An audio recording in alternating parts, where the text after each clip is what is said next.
Hi, in this video we are going to talk about dynamic programming introduction, so let's get started. What is this dynamic programming?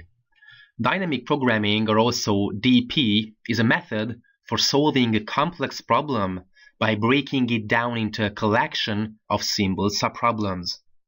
It is applicable to problems exhibiting the properties of overlapping subproblems. It's very important that these problems are overlapping. The method takes far less time than other methods that don't take advantage of the subproblem overlap.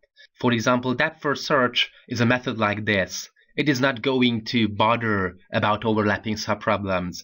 We are going to see lots of illustrations. For example, Fibonacci numbers. We can calculate it in a recursive manner, and we are going to recalculate lots of subproblems over and over again.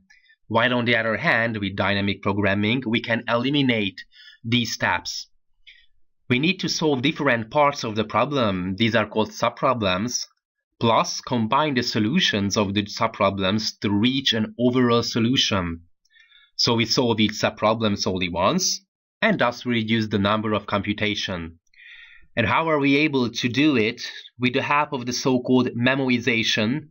So we can store the subproblems, for example, in a hash map or any other data structure. And okay, we may come to the conclusion that, okay, divide and conquer method is something like this. But there's a very huge difference between dynamic programming and divide and conquer methods.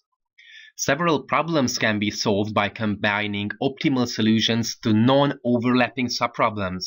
It's very important that these subproblems can be overlapping and can be non-overlapping.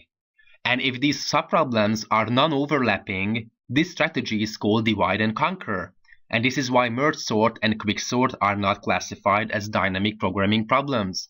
So it's very important that if these problems are non-overlapping, we have to use the divide and conquer method.